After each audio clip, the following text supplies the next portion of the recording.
राधे राधे भक्तों, मंगलवार को आने वाले प्रदोष को भौम प्रदोष कहते हैं। आज मंगल प्रदोष व्रत का आयोजन किया जा रहा है।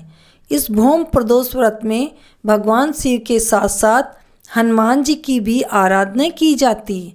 मान्यता है कि इस दिन प्रदोष व्रत की कथा पढ़ने या सुनने से सभी संकट समाप्त हो जाते हैं। प्रत्येक महीने की त्रयोदशी तिथि को प्रदोष व्रत का आयोजन किया जाता है, जो भगवान शिव को समर्पित होता है। इस दिन व्रती दिन भर उपवास रखते हैं और संध्या समय में शिव जी की विधि पूर्वक पूजा करते हैं। इसके बाद चंद्रमा को अर्घ देते हैं। अर्घ देने के उपरांत व्रत का पारण किया जाता है। आइए अब सुनते हैं भौम प्रदोष व्रत कथा। एक नगर में एक वृद्धा निवास करती थी। उसका एकमात्र पुत्र था। वृद्धा की हनुमान जी के प्रति गहरी श्रद्धा थी। वह हर मंगलवार को नियमित रूप से व्रत रखकर हनुमान जी की पूजा किया करती थी। एक बार हनुमान जी ने उसकी भक्ति की परीक्षा लेने का निर्णय लिया।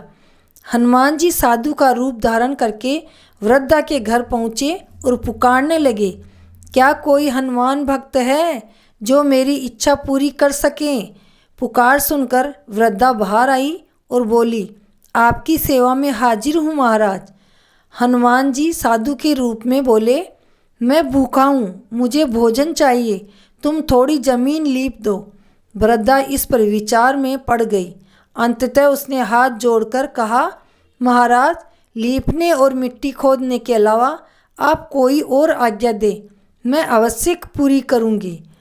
साधु ने 3 बार प्रतिज्ञा कराने के बाद कहा, अपने पुत्र को बुला, मैं उसकी पीठ पर आग जलाकर भोजन तैयार करूंगा। यह सुनकर वृद्धा चिंता में पड़ गई, लेकिन वह प्रतिज्ञाबद्ध थी। उसने अपने पुत्र को बुलाकर साधु के समक्ष प्रस्तुत किया। साधु वेशधारी में हनुमान जी ने वृद्धा के हाथों से उसके पुत्र को पेट के बल लिटवा दिया और उसकी पीठ पर अग्नि प्रज्वलित की। अग्नि जलाकर दुखी मन से वृद्धा अपने घर में चली गई। इस बीच भोजन तैयार करके साधु ने वृद्धा को बुलाया और कहा, तुम अपने पुत्र को पुकारो ताकि वह भी आकर भोजन ग्रहण कर सके। इस पर वृद्धा ने कहा, उसका नाम लेकर मुझे और कष्ट ना दो भगवान।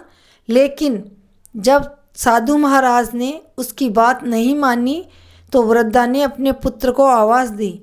अपने पुत्र को जीवित देखकर वृद्धा को अत्यंत आश्चर्य हुआ और वह साधु के चरणों में गिर पड़ी।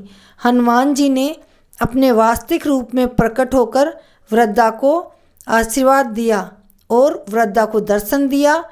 तब बुढ़ियाँ सभी धन धान्य से परिपूर्ण हुई और इस युग के सुख भोग कर मरण पर सोलोक को गई। भक्तों, भगवान बजरंगबली ऐसे ही हैं। जो भी उनकी सच्चे मन से श्रद्धा से भक्ति करता है, उनके सभी के कष्ट हरते हैं और धन धान्य की वृद्धि करती है।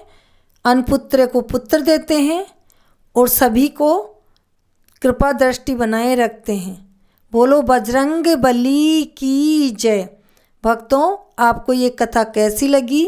अगर कथा पसंद आई हो तो लाइक करें, शेयर करें।